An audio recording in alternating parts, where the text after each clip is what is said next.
ওয়াবুররিজাতিল জাহিমু লিমান ইয়ারা, আল্লাহ পাক জাহান্নামকে প্রকাশ করে দিবেন। জাহান্নামকে যখন প্রকাশ করে দেওয়া হবে, জাহান্নাম হাসরের ময়দানের দিকে তাকায় দেখবে। হাসরের ময়দানের মধ্যে অপরাধী মানুষগুলো ঘুরতেছে, হাসরের ময়দানের মধ্যে বেনামাজি মানুষগুলো ঘুরতেছে। তারা তাকায় তাকায় দেখবে হাসরের ময়দানে সব ধরনের নাফরমানগুলো চলাফেরা করতেছে। মুসলমান তখন জাহান্নাম কামনা করবে, এরা হলো আমার খাবার। মুসলমান ভাইরা আমার, জাহান্নামের খাবার হলো অপরাধী মানুষ। বলেন জাহান্নামের খাবার কি? বলেন নাকি? অপরাধীরা। অপরাধীরা হলো জাহান্নামের খাবার। এই জন্য জাহান্নামকে যখন প্রকাশ করে দেওয়া হবে, জাহান্নাম হাসরের ময়দানে যখন দেখবেন অপরাধীরা ঘুরতেছে, এই অপরাধীকে ধরার জন্য জাহান্নাম তার জায়গা থেকে উঠে বের হয়ে চলে আসতে চাইবে।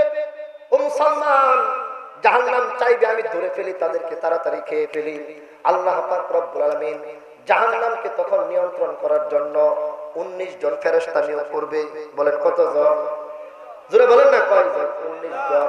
আল্লাহ পাক নিজে বর্ণনা করছেন, আলাইহা তিসআতা আশার, জাহান্নামের রক্ষক হিসেবে 19 জন ফেরেশতা নিয়োজিত থাকবে। ওই 19 জন ফেরেশতা জাহান্নামকে ধরে রাখবে, জাহান্নাম যেন হাসরের ময়দানে এসে কাউকে ধরে না ফেলে। মুসলমান ভাইরা আমার, জাহান্নাম তখন রাগে গুসায় ফেটে পড়ার উপক্রম হবে। আল্লাহ পাক নিজে বর্ণনা করছেন, তাকাদু তামাইয়াজু মিনাল গায়জ, জাহান্নাম রাগে ক্রোধে গুসায় ফেটে পড়ার উপক্রম হবে। কেন কেন? অপরাধীদেরকে দেখতেছে, খাবার দেখতেছে, কিন্তু খাইতে পারতেছে না, ধরতেও পারতেছে না। কেন? ফেরেশতারা তাদেরকে আটকে রেখেছে, জাহান্নামকে ধরে রাখছে।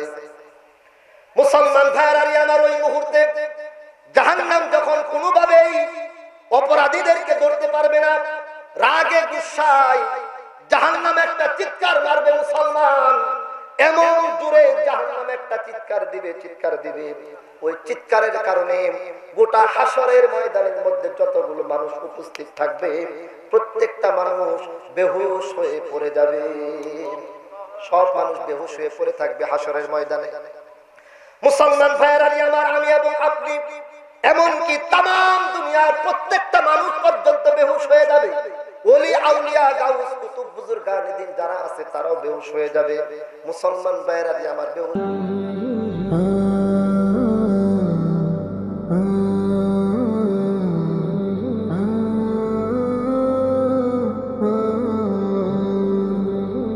এই দুনিয়া কাহারোর জন্য চিরকাল থাকার জায়গা নয়।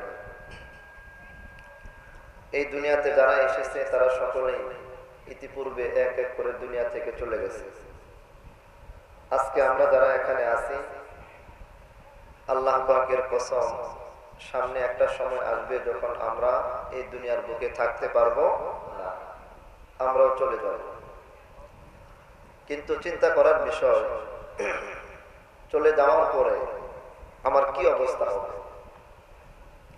মানুষ মারা যাওয়ার পরে তার প্রথম ঘাঁটি হয় কবর। কবরের মধ্যে আমার কি অবস্থা হবে? কবরের পরে প্রত্যেকটি মানুষকে উপস্থিত করা হবে হাসরের ময়দানে। সবার চিন্তা করা দরকার, ওই হাসরের ময়দানে আমার কি অবস্থা হবে। হাসরের ময়দানের পরে পুলসিরাত অতিক্রম করতে হবে। যারা পুলসিরাত অতিক্রম করতে পারবে তারা জান্নাতবাসী হবে, আর যারা পুলসিরাত অতিক্রম করতে পারবে না তারা জাহান্নামী হবে। চিন্তা করা দরকার, আমি এবং আপনি কি সেই পুলসিরাত অতিক্রম করতে পারবো কি না? আল্লাহর কসম, কোন মানুষ যদি দুনিয়াতে অর্থ সম্পদের মালিক না হয়, দুনিয়ার মধ্যে ক্ষমতার মালিক হয় নাই, গাড়ি বাড়ির মালিক হয় নাই, ইজ্জত এবং সম্মানের মালিক হয় নাই, কিন্তু লোকটি মৃত্যুর পরে কবরের আযাব থেকে মুক্তি পেয়ে গেছে, হাসরের ময়দানে ডান হাতে আমলনামা পেয়ে গেছে, পুলসিরাত বিদ্যুতের গতিতে অতিক্রম করে জান্নাত পর্যন্ত পৌঁছে গেছে। আল্লাহর কসম, দুনিয়াতে লোকটি কিছু পাক অথবা না পাক, এই লোকটি প্রকৃত সফলতা অর্জনকারী। কথা বলে ঠিক কিনা? সে সফল। কারণ সে কবরের মুক্তি পেয়েছে, হাসরের মুক্তি পেয়েছে, ডান হাতে আমলনামা পেয়েছে, পুলসিরাত অতিক্রম করে জান্নাত পর্যন্ত পৌঁছতে পেরেছে। এই জন্য লোকটি সফল।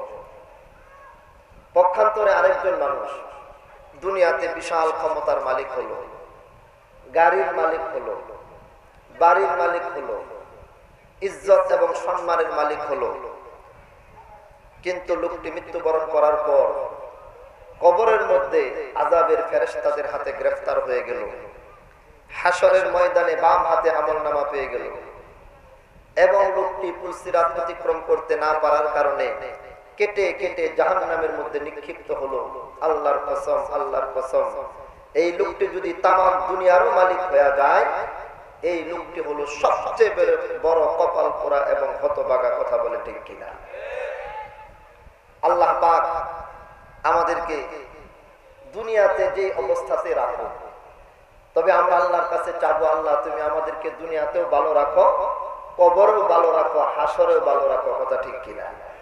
কারণ আল্লাহ পাক কুরআনুল কারীমের মধ্যে দোয়া শিখাইছে যে শুধু মরার পরে ভালো থাকার চাওয়া যেন আল্লাহর কাছে না হয়, তুমি দুনিয়াতেও আল্লাহর কাছে ভালো থাকা, কল্যাণকর পরিস্থিতিতে থাকা, এটা আল্লাহর কাছে তুমি চেয়ে নিও। সুবহানাল্লাহ বলেন। সবাই আমরা একটা দোয়া জানি, আল্লাহ তাআলা আমাদেরকে শিখাইছে, রব্বানা আতিনা ফিদ দুনিয়া হাসানা ওয়া ফিল আখিরাতি হাসানা ওয়া কিনা আযাবান নার।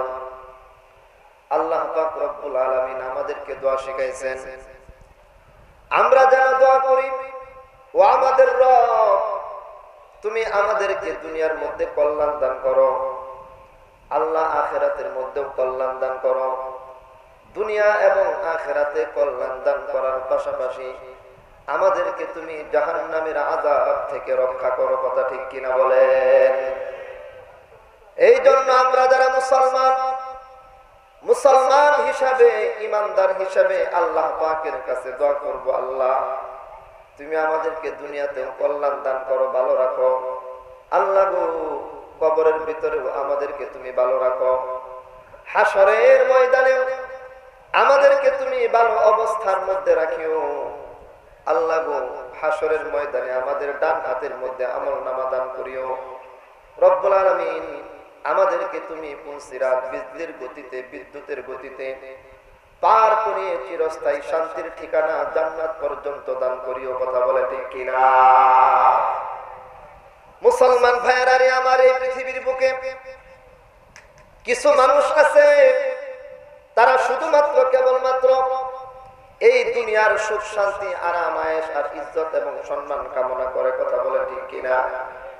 আর কিছু মানুষ আছে, তারা দুনিয়ার সুখ শান্তি, আরাম আয়েশ এগুলোর চিন্তা করে না, তারা চিন্তা করে আমার মৃত্যুর পরের সুখ এবং শান্তি। কথা বলে ঠিক কিনা? আমরা আল্লাহ পাক রব্বুল আলামিনের কাছে চাই, আল্লাহ গো তুমি আমাদেরকে শুধুমাত্র কেবলমাত্র দুনিয়ার সুখ শান্তি দান করিও না, আল্লাহ তুমি আমাদেরকে দুনিয়ার মধ্যে সুখ শান্তি দান করো রব্বুল আলামিন।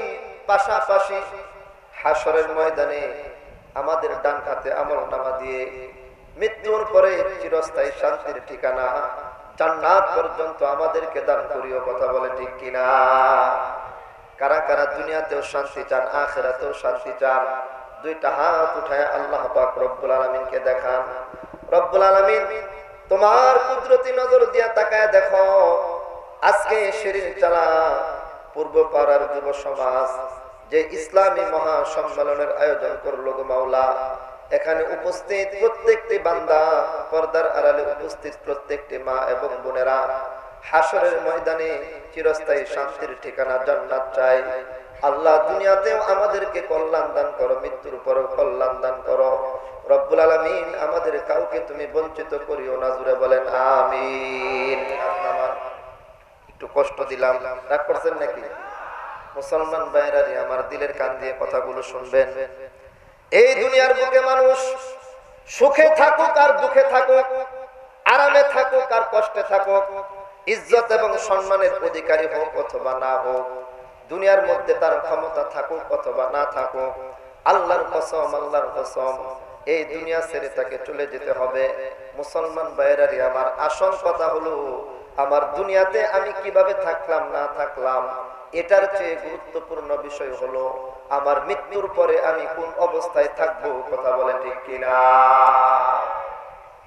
মুসলমান ভাইয়েরারি আমার, মৃত্যুর পরে প্রত্যেকটা মানুষের আসল জীবন এবং প্রকৃত জীবন শুরু হবে। ও মুসলমান, কবরের জীবন শুরু হবে। কিয়ামত পর্যন্ত কবরের জীবনে প্রত্যেকটি মানুষকে অবস্থান করতে হবে। মুসলমান, হযরত ইসরাফিল আলাইহিস সালাতু ওয়াস সালাম সিংহার মধ্যে যখন দ্বিতীয় ফুৎকার দান করবে, তখন কবরের ভিতর থেকে প্রত্যেকটা মানুষকে হাসরের ময়দানে উপস্থিত হতে হবে। মুসলমান ভাইয়েরাই আমার, সেই ময়দানে যখন মানুষ উপস্থিত হবে, আল্লাহর কসম, আল্লাহর কসম, ওই ময়দানে মানুষ মানুষের উপকার করার জন্য এগিয়ে তো আসবে না, না না, বরং মানুষ যদি কোনো মানুষকে দেখে বুঝতে পারে সে আমার কাছে কিছু চাইতে আসতেছে, হয়তো বা সে আমার কাছে কোনো উপকার চাইবে, এটা দেখা মাত্রই অন্যদিকে দৌড়াইতে শুরু করবে। কথা বলে ঠিক কিনা? হাসরের ময়দান অত্যন্ত ভয়ঙ্কর কঠিন এক ময়দান। এই ময়দানের মধ্যে মাথার অর্ধ হাত উপরে চলে আসবে সূর্য। মুসলমান, এই সূর্যের তাপের কারণে মানুষের মাথার মগজগুলো টকবক করে গলতে থাকবে। মুসলমান ভাইয়েরাই আমার, মাথা থেকে গোটা শরীর থেকে গামের পানিগুলো জোরে জোরে পড়তে থাকবে। কিতাবের মধ্যে আসছে কোন মানুষের গামের পানি হবে তার হাঁটু পর্যন্ত। মুসলমান ভাইয়েরাই আমার, কাহারো ঘামের পানি হবে তার রান পর্যন্ত। আবার কোন নারী এবং পুরুষের ঘামের পানি হয়ে যাবে তার নাভি পর্যন্ত। ও মুসলমান, আবার অনেক নারী এবং পুরুষের ঘামের পানি হয়ে যাবে তার সিনা পর্যন্ত। মুসলমান ভাইয়েরাই আমার, কোন নারী এবং পুরুষের ঘামের পানি হয়ে যাবে তার গলা পর্যন্ত। আবার কোন নারী এবং পুরুষ তার ঘামের পানির মধ্যে হাবুডুবু পর্যন্ত খাইতে থাকবে। মুসলমান ভাইয়েরাই আমার, আল্লাহ পাকের কসম, সেই কঠিন পরিস্থিতিতে যখন মানুষ পড়ে যাবে, সেখানে কেউ কাউকে উপকারের জন্য খুঁজে পাবে না। কথা বলে ঠিক কিনা? আপনার কলিজার টুকরা সন্তান, ও মুসলমান, সেই সন্তান পর্যন্ত কিয়ামতের কঠিন ময়দানে আপনার উপকার করার জন্য এগিয়ে আসবে না। মুসলমান, আপনার বাবা, আপনার মা, যারা দুনিয়ার জীবনে নিজেদের সুখ শান্তি আরাম আয়েশ সকল কিছু বিসর্জন দিয়েছে আপনার জন্য, আল্লাহর কসম, আল্লাহর কসম, সেই কিয়ামতের কঠিন ময়দানে আপনার মা বাবা পর্যন্ত আপনার উপকারে এগিয়ে আসবে না। আল্লাহ পাক রব্বুল আলামিন কত সুন্দর করে পবিত্র কুরআনুল কারীমের মধ্যে বর্ণনা করছেন, ইয়াউমা ইয়াফিরুল মারউ মিন আখি ওয়া উম্মিহি ওয়া আবিহি ওয়া সাহিবাতিহি ওয়া বানি। আল্লাহ পাক রব্বুল আলামিন বলেন, ওই দিনের কথা তোমরা স্মরণ করো, যেই দিন একজন মানুষ তার মাকে দেখা মাত্রই মায়ের দিকে যখন এগিয়ে যেতে চাইবে, মা সন্তানকে দেখে পলায়ন করবে, দৌড়াইতে থাকবে। মুসলমান ভাইয়েরাই আমার, বাবা সন্তানকে দেখে দৌড়াইতে থাকবে। ও মুসলমান, স্বামী স্ত্রীকে দেখে দৌড়াইতে থাকবে, স্ত্রী স্বামীকে দেখে দৌড়াইতে থাকবে। আল্লাহর কসম, আল্লাহর কসম, সেই কিয়ামতের কঠিন ময়দানে কোন মানুষের উপকারের জন্য এগিয়ে আসতে চাইবে না। কথা বলে ঠিক কিনা? আমার আল্লাহ পাক কুরআনুল কারীমের বিভিন্ন জায়গায় একবারে খুলে খুলে বর্ণনা করে দিয়েছেন। এক জায়গায় আল্লাহ পাক বর্ণনা করতেছেন, ওয়ালা তাজিরু ওয়াজিরাতুন বিজরা উখরা, কিয়ামতের কঠিন ময়দানে কেউ কাহারো গুনাহের বোঝা বহন করার জন্য আগায় আসবে না। তোমার গুনাহ একটু বেশি হয়ে গেছে, দাও দাও কিছু গুনাহ আমার কাছে দিয়া দাও। মুসলমান, মায়ের গুনাহ নেওয়ার জন্য সন্তান আগায় আসবে না, সন্তানের গুনাহ নেওয়ার জন্য মা বাবা আগায় আসবে না। আল্লাহর কসম, আল্লাহর কসম, ভাই বোনের গুনাহের জন্য আগায় আসবে না, বোনের গুনাহ নেওয়ার জন্য ভাই আগায় আসবে না। মুসলমান, কোন দলের বড় নেতা তার কর্মীদের গুনাহের বোঝা নেওয়ার জন্য আগায় আসবে না। কথা বলে ঠিক কিনা? কেউ কাহারো গুনাহের বোঝা একটু নিয়ে তার বোঝাকে হালকা করবে, এর জন্য আগায় আসবে না। প্রত্যেকটা মানুষ সেই কিয়ামতের কঠিন ময়দানে শুধু নিজেকে নিয়ে চিন্তা করবে। কথা বলে ঠিক কিনা? প্রত্যেকটা মানুষ তার নিজেকে নিয়ে চিন্তা করবে, সে ফিকির করবে আমি কিভাবে বাঁচবো, আজকে আমার ডান হাতে কিভাবে আমলনামা আসবে, আজকে আমার নেকির পাল্লা কিভাবে ভারী হবে, আজকে আমি কিভাবে জাহান্নাম থেকে মুক্তি পেয়ে জান্নাত পর্যন্ত পৌঁছতে পারবো। এই একটা ফিকির, এই একটা পেরেশানি প্রত্যেকটা মানুষকে হাসরের ময়দানে একবারে পাগলের মতো অবস্থা করে ফেলবে।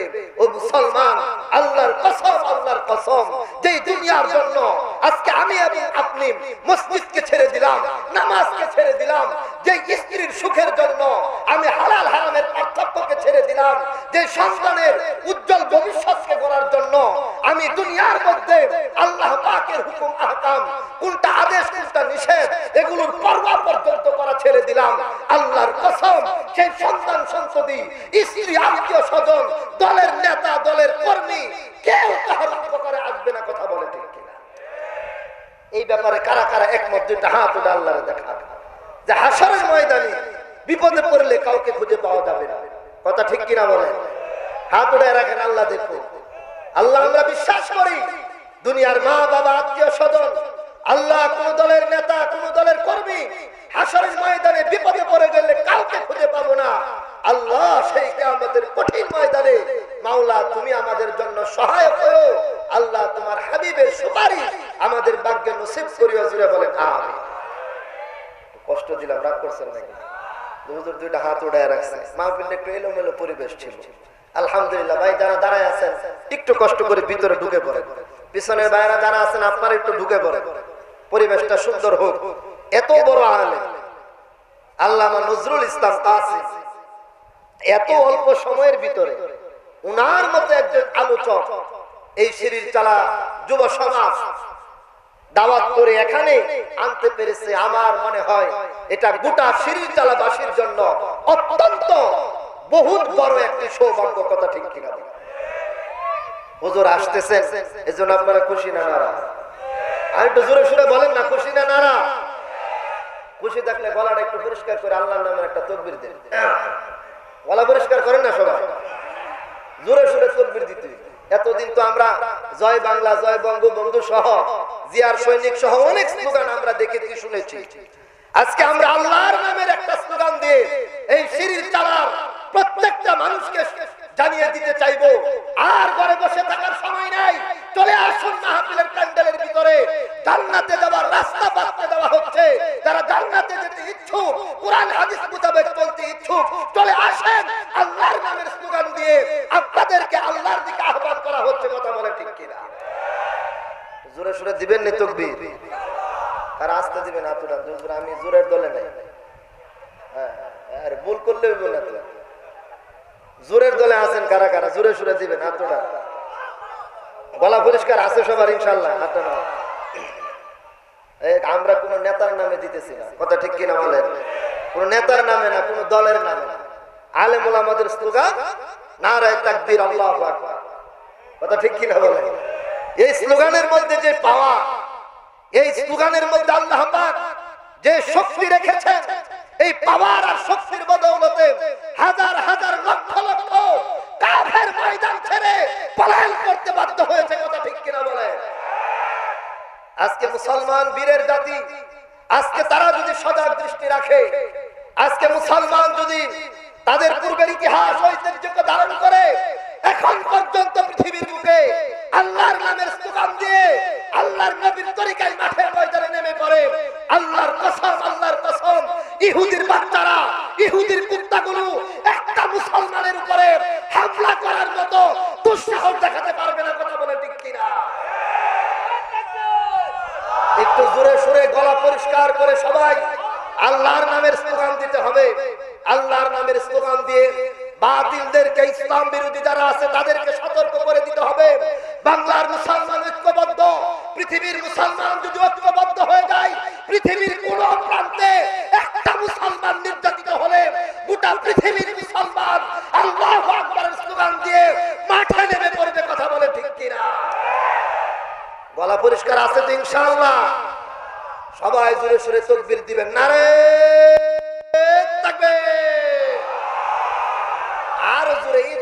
চলবো না।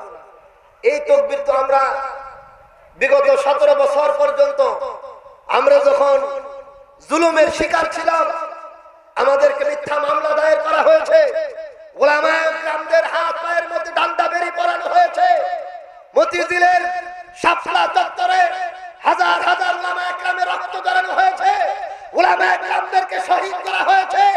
আমাদের এই স্লোগানের আওয়াজ তো তখনও ছিল। আজকে মুক্ত বাতাসে, মুক্ত পরিবেশে, স্বাধীন বাংলাদেশে আমাদের আওয়াজ আরো উঁচু হতে হবে। কথা বলে ঠিক কিনা? এখন ভয় পাওয়ার কিছুই নাই। কথা ঠিক কিনা বলেন? আমাদেরকে মামলা দিয়ে আমাদেরকে দমিয়ে রাখতে পারে নাই, আমাদেরকে ডান্ডা বেরি পরিয়ে আমাদেরকে দমিয়ে রাখতে পারে নাই, উলামায়ে কেরামদেরকে ফাঁসির কাস্টে ঝুলিয়ে আলেম উলামাদেরকে দমিয়ে রাখতে পারে নাই। আল্লাহ পাক তাদেরকে দমন করে 2024 সালের 5ই আগস্টে আমাদেরকে যে স্বাধীনতা দান করেছেন, ওই স্বাধীনতাকে ধরে রাখতে হবে। কথা ঠিক কিনা বলে? নারে তাকবীর!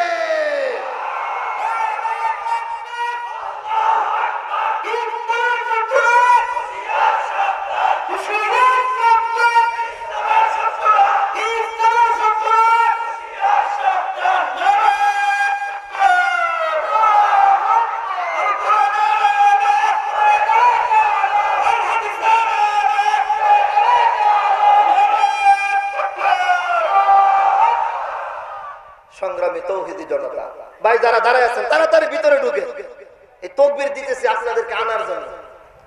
এই তাকবীরের আওয়াজ এলাকার মধ্যে পৌঁছে যাবে আর সবাই চলে আসবে। এখন ভয় পাওয়ার আর কিছুই নাই। কথা ঠিক কিনা বলেন? এক সময় যারা আমাদেরকে ভয় দেখাইতো, আজকে ভয় পেয়ে বাংলার জমিন থেকে পলায়ন করার জন্য তারা রাস্তা খুঁজছে। কথা ঠিক কিনা বলেন?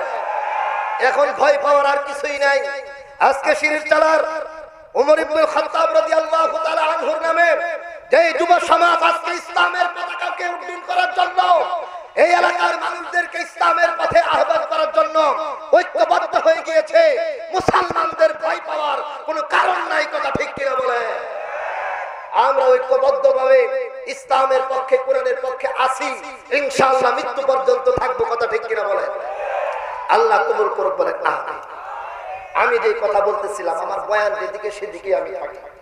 এমনিতে আমার দোষ একটু বেশি, আমি নাকি গরম কথা বলি বেশি। এজন্যই ওই 2021 সালে মোদি বিরোধী আন্দোলনে আমাদের দেশের উলামায়ে কেরাম যখন মাঠে ময়দানে নেমেছিল, তখন আমাদের বিরুদ্ধে আমার নামে দুইটি মিথ্যা মামলা দায়ের করা হয়েছিল এবং দুটোটাই বিস্ফোরক মামলা। এখন পর্যন্ত আমাদের মামলার হাজিরা দিতে হয়। এই 21 তারিখে, আজকে হলো 27 তারিখ, এই 31 তারিখে আমাদের আবার হাজিরা আছে। তো আমরা শত জুলুম এবং নির্যাতনের ভিতর দিয়েও কোরআন এবং হাদিসের কথা মাঠে ময়দানে বলেছি। আল্লাহ পাক পরিবেশ এখন তৈরি করে দিয়েছেন। এখন আর ভয় পাওয়ার কিছুই নাই। যারা আলেমদের উপরে জুলুম করেছে, যারা আলেমদের হাত পায়ের মধ্যে ডান্ডা বেরি লাগিয়েছে, আজকে পাবলিক তাদেরকে জুতা পিটা করে, তাদের মাথার মধ্যে টিপ নিক্ষেপ করে প্রমাণ করে দিয়েছে এই দেশের মানুষ আলেমদেরকে মহব্বত করে, তোমাদেরকে মহব্বত করে না। কথা ঠিক কিনা বলে? এই দেশের মানুষ আলেম ভক্ত। আমি যেই কথা বলতেছিলাম সেই কথাটা একটু মনোযোগ দিয়ে শুনে। হাসরের ময়দানে কোনো মানুষ কোনো মানুষের কাজে আসবে না। কথা ঠিক কিনা বলে?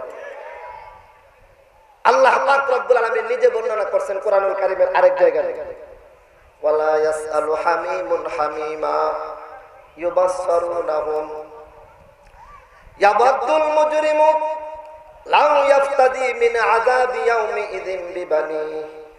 ও মুসলমান ভাইরা আমার, আল্লাহ পাক রব্বুল আলামিন বর্ণনা করেন কিয়ামতের কঠিন ময়দানে কোন বন্ধু যখন বিপদের মধ্যে পড়ে যাবে, তার বন্ধুকে দেখা মাত্রই ওই বন্ধুর কাছে কোনো কিছু চাইতে চাইবে। আবার এমন একটা পরিস্থিতি সৃষ্টি হবে, বন্ধুকে দেখা মাত্রই যখন বুঝতে পারবে বন্ধু নিজেই তো বিপদের মধ্যে পড়ে আছে, বন্ধু আজকে আমাকে কোনো উপকার করতে পারবে না, মুসলমান ভাইরা আমার, তখন কোনো বন্ধু বন্ধুর কাছে কোনো সাহায্য পর্যন্ত যাবে না। একজন আরেকজনকে দেখতে থাকবে।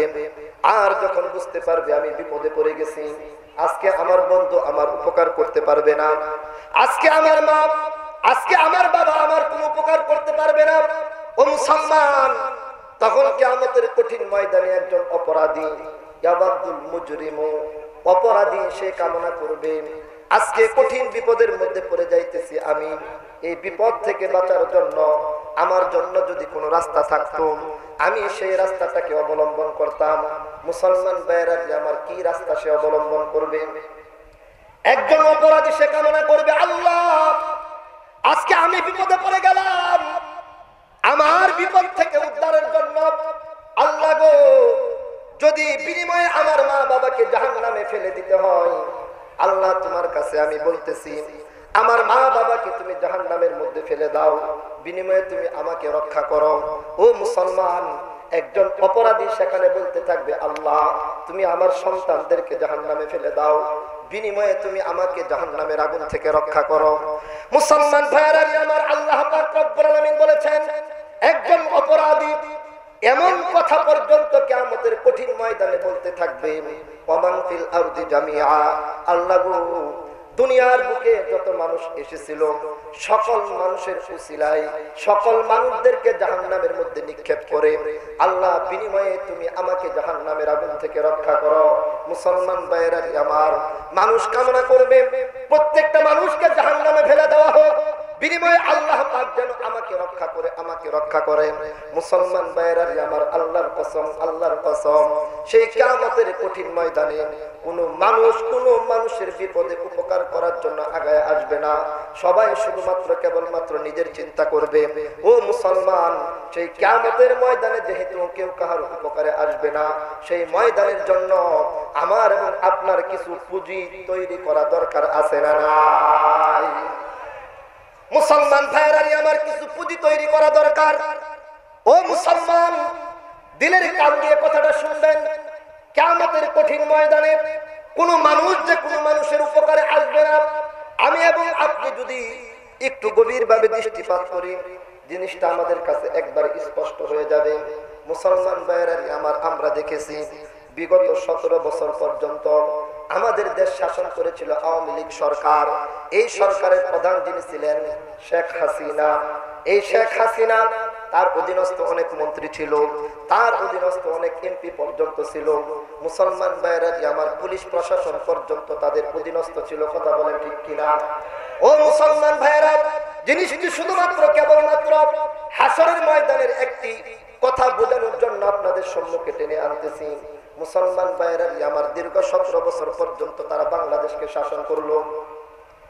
তারা ভালো করেছে না খারাপ করেছে সেটা আপনারাই চিন্তা ভাবনা করে দেখেন। কিন্তু মুসলমান, দীর্ঘ 17 বছর পর্যন্ত তারা যখন আমাদের দেশটাকে শাসন করার পরে এই 2024 সালের 5ই আগস্টে ছাত্রদের পক্ষ থেকে আন্দোলনের সূচনা, এরপরে সর্বস্তরের মানুষ তাদের সাথে অংশগ্রহণ করে যখন এই সরকারকে পলায়ন করতে বাধ্য করলো, মুসলমান ভাইয়েরা আমার, কম বেশি আমরা সকলেই জানি আমাদের দেশের সাবেক প্রধানমন্ত্রী জননেত্রী শেখ হাসিনা সে কি করেছে, বাংলাদেশ থেকে তার পদ থেকে পদত্যাগ করে বাংলার সীমানা পাড়ি দিয়ে ভারতের সীমানার মধ্যে পা রাখতে বাধ্য হয়েছে। কথা বলেন ঠিক কিনা? মুসলমান ভাইয়েরা আমার, আমি যে জিনিসটা আপনাদেরকে বোঝাতে চাচ্ছি সেই বিষয়টি হলো 17 বছরের একজন প্রধানমন্ত্রী যখন দেখলেন তার গণভবনের দিকে মানুষের আক্রমণ, মুসলমান ভাইয়েরা আমার, সে কি করলো? চিন্তা করলো আমাকে বাঁচতে হবে। ও মুসলমান, নিজেকে বাঁচানোর জন্য তিনি পদত্যাগ করলেন। পদত্যাগ করে বাংলাদেশের সীমানা অতিক্রম করে ভারতে চলে গেলেন। ও মুসলমান, তিনি এত জনপ্রিয় একজন নেত্রী, তাদের বাসায়, ও মুসলমান, তাদের এত কর্মী, তাদের এত মন্ত্রী, তাদের এত এমপি, তাদের এত পুলিশ প্রশাসন, তাদের এত কর্মী, মুসলমান তাদের কথা ভুলে একটিবারের জন্য তো চিন্তা করলো না আমি চলে গেলে আমার মন্ত্রীদের কি হবে, আমি চলে গেলে আমার এমপিদের কি হবে। একটিবার তো চিন্তা করলো না আমি চলে গেলে আমার দলের কি হবে, আমার দলের কর্মীদের কি হবে। মুসলমান, বাংলার এই পতন, 17 বছরের প্রধানমন্ত্রীর পতন আমাদেরকে শিক্ষা দিয়ে দিছে। একজন প্রধানমন্ত্রী যখন নিজের জীবন বাঁচানোর জন্য তার দলের কর্মীদের কথা বাদ দিয়ে, তার দলের এমপি মন্ত্রীদের চিন্তা বাদ দিয়া মুসলমান বাংলাদেশ থেকে যেরকম পলায়ন করছে, আল্লাহর কসম কিয়ামতের কঠিন ময়দানে এরকম মানুষের উপকারের জন্য আগায় আসবে না, বরং শুধুমাত্র নিজের চিন্তা করবে। কথা বলে ঠিক কিনা? তিনি নিজের চিন্তা করে নিজের এমপি মন্ত্রী সবার কথা ভুলে গেলেন, সবার কথা ভুলে তিনি কোন রকম জান নিয়ে পালিয়ে গেলেন। মুসলমান, আমরা যদি স্বাভাবিক দৃষ্টিতে চিন্তা করি, যদি মনে করেন প্রধানমন্ত্রীকে গ্রেফতারই করা হইতো, গ্রেফতার করলে বেশি থেকে বেশি যাবজ্জীবন কারাদণ্ড, আরেকটু বাড়িয়ে যদি বলেন হয়তো ফাঁসির কাষ্ট, আরেকটু বাড়িয়ে যদি বলেন হয়তো জনগণের পিটুনি খেয়ে জীবন শেষ, এর চেয়ে বেশি কিছু তো হওয়ার কথা ছিল না।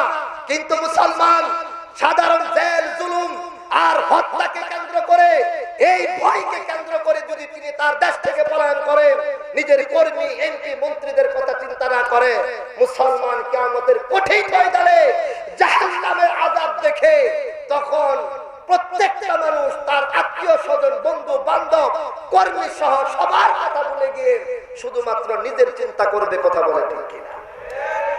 এই দুনিয়াতেই যদি কেউ কাহারো কথা চিন্তা না করে, এই দুনিয়াতেই যদি কেউ কাহারো ফিকির না করে, আরে ভাই সে হাসরের ময়দানে তো কেউ কাহারো ফিকির করার প্রশ্নই আসে না। কথা ঠিক কিনা বলে? মুসলমান ভাইরা, আমার দিলের কান দিয়ে কথাগুলো শুনবেন।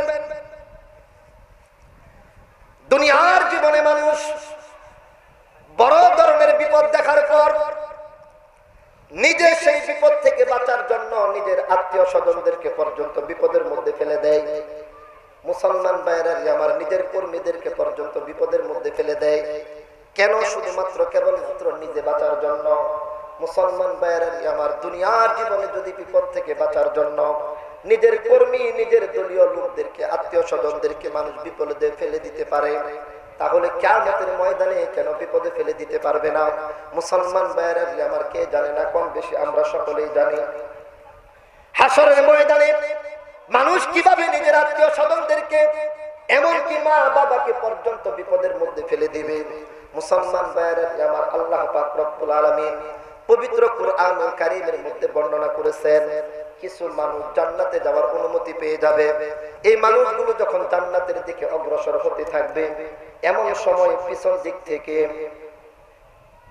তার কাপড় টান দিয়ে ধরা হবে। সে তাকিয়ে দেখবে কে আমার কাপড় টান দিল। পিছনে তাকায় দেখবে, ও মুসলমান, দুনিয়ার জীবনে তার যে কলিজার টুকরা সন্তান ছিল, ছেলে ছিল, মেয়ে ছিল, সে তার কাপড় টান দিয়ে ধরেছে। তখন মা বাবা সন্তানদেরকে উদ্দেশ্য করে বলবে, কি ব্যাপার, তুমি আমার কাপড় কেন টান দিয়া ধরলা, কি বলতে চাও?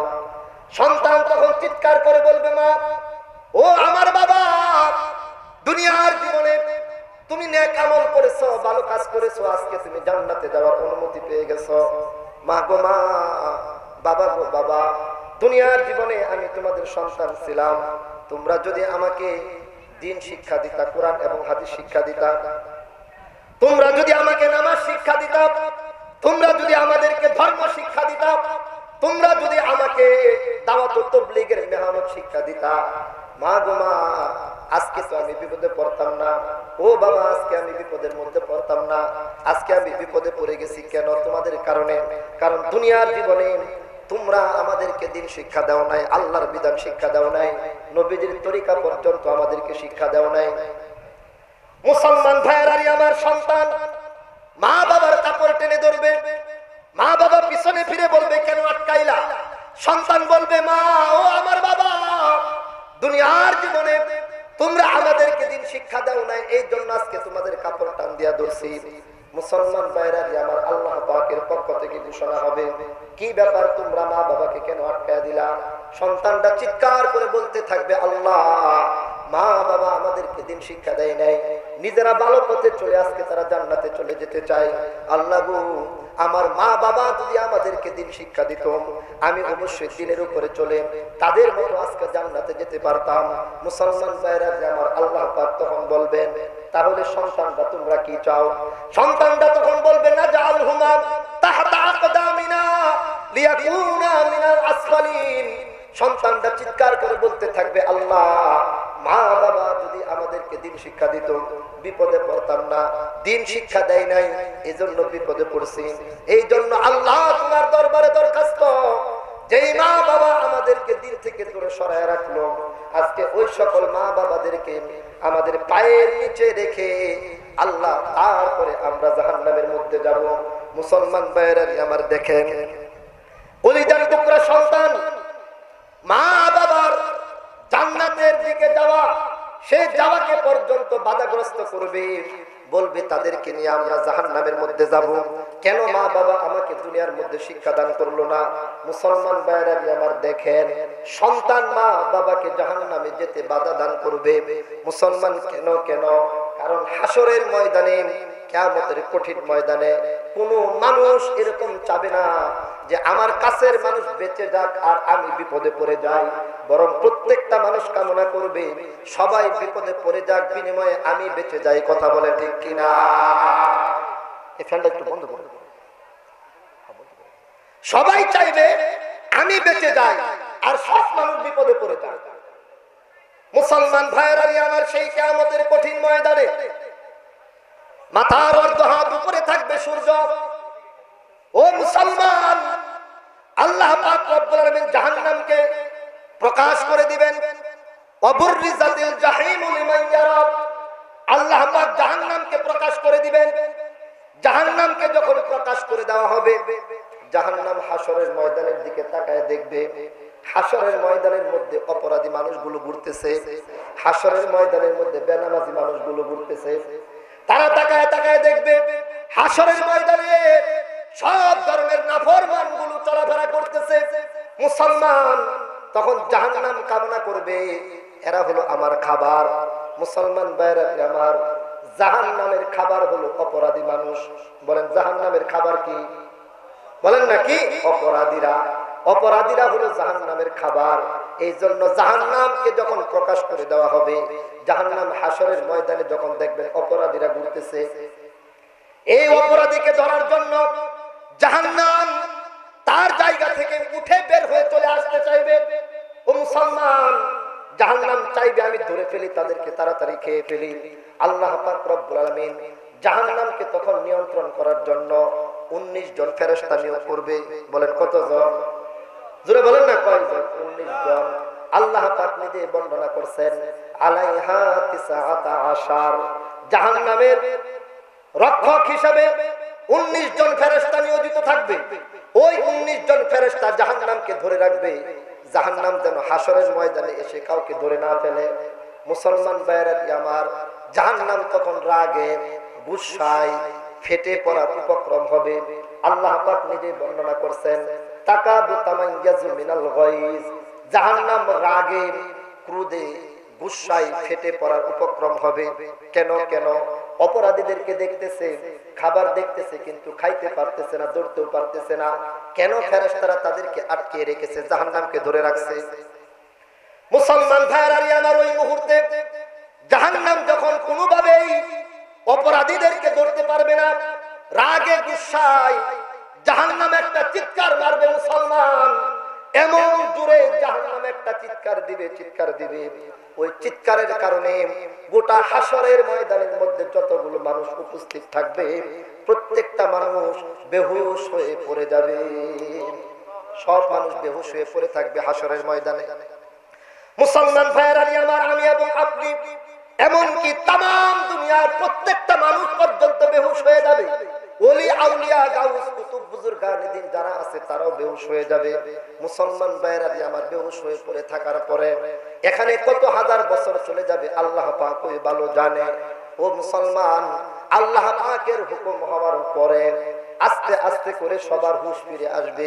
মুসলমান ভাইয়েরা আমার, যখন মানুষের হুঁশ ফিরে আসবে, হুঁশ ফিরে আসার সঙ্গে সঙ্গে প্রত্যেকটা মানুষের মনে পড়ে যাবে জাহান্নামের সেই গর্জনের কথা।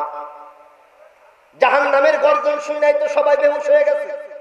এখন হুঁশ ফিরে পাওয়ার পরে প্রত্যেকটা মানুষের যখন মনে পড়ে যাবে জাহান্নামের সেই গর্জনের কথা, মনে পড়ার সঙ্গে সঙ্গে প্রত্যেকটা মানুষ তখন চিৎকার করে বলতে থাকবে, ইয়া নাফসি ইয়া নাফসি, আল্লাহ গো তুমি আমাকে বাঁচাও, আল্লাহ তুমি আমাকে রক্ষা করো, আমাকে তুমি বাঁচাও, জাহান্নামের গর্জন আমি শুনছি, আল্লাহ এই জাহান্নামের আযাব, এই জাহান্নামের শাস্তি আমি সহ্য করতে পারবো না গো আল্লাহ, তুমি আমাকে রক্ষা করো, তুমি আমাকে হেফাজত করো। মুসলমান ভাইরা আমার প্রত্যেকটা মানুষ বলতে থাকবে ইয়া নাফসি ইয়া নাফসি। দুনিয়ার সকল হাফেজে কোরআনগণ বলতে থাকবে ইয়া নাফসি ইয়া নাফসি। উলামায়ে কেরাম পর্যন্ত বলতে থাকবে ইয়া নাফসি ইয়া নাফসি।